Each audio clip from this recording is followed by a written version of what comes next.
Last week, we said there's no family too simple or too complex for God to use. Your family can be used by God to do atypical things in the world. You might look at your family and wonder, how? Has your family ever had a disagreement? I mean, it's a silly question, right? There are a lot of ways our families are different, but here's one thing I know for sure. Your family, my family, all families have disagreements at times. When there's a disagreement, what does it look like to be an atypical family?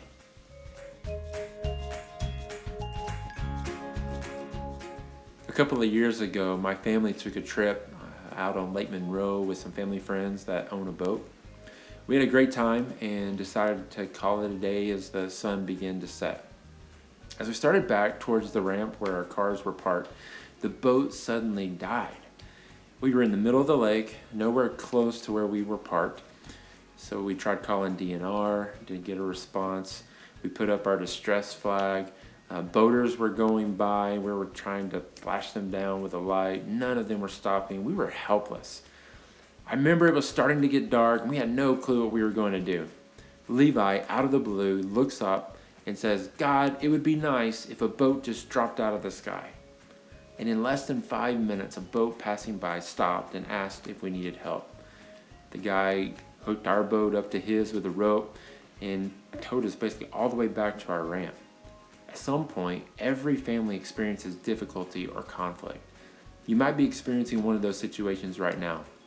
Typical families might try to handle those situations on their own or just ignore the problems and hope they go away. But atypical families know they can't handle them on their own. Atypical families ask for God's help.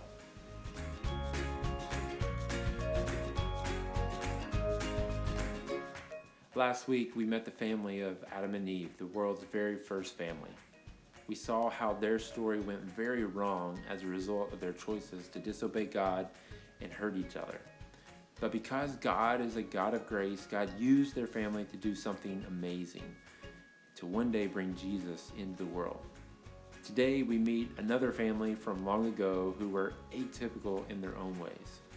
In Genesis, there's a guy named Abraham who had a nephew named Lot.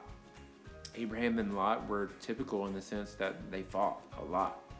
In fact, they fought so much that Abraham tells Lot in Genesis 13, "Let's part company. If you go to the left, I'll go to the right. If you go to the right, I'll go to the left." And that's exactly what they did.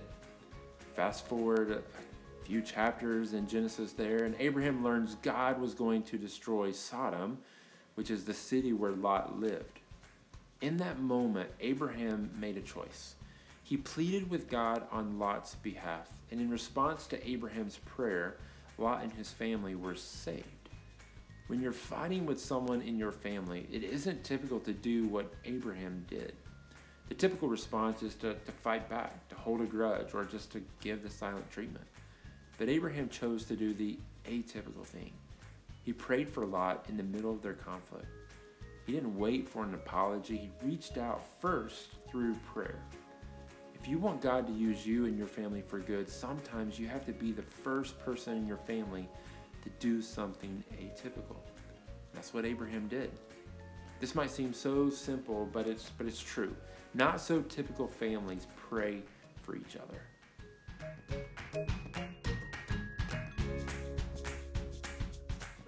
Just like Abraham saw prayer change his family for the better, prayer can change your family for the better too. Every family has struggles, but atypical families invite God into those situations through prayer. Prayer doesn't have to be complicated. It could be as simple as thanking God for your family. It can be as simple as asking God to give you the fruits of the Spirit that we talked about last week. It can be as simple as asking God to give you wisdom to resolve your disagreement. Asking God to do the same for the family member that you're fighting with. It can be as simple as thanking God for helping your family. Think right now about a recent disagreement you had with a family member or a disagreement you seem to have often. Now imagine how that conflict could be transformed if you stop to pray instead of fight. It's interesting that Abraham chose to pray for Lot before they ever reconciled. In the middle of their conflict, Abraham went first by choosing to pray for Lot instead of continuing to fight. So this week, what if you decided to go first? If you commit to praying for your family more than you fight with them, imagine how God might be able to use your family to do atypical things in the world. We're going to talk more about that tonight at a new time, 8 p.m. on Zoom. So I hope to see you then.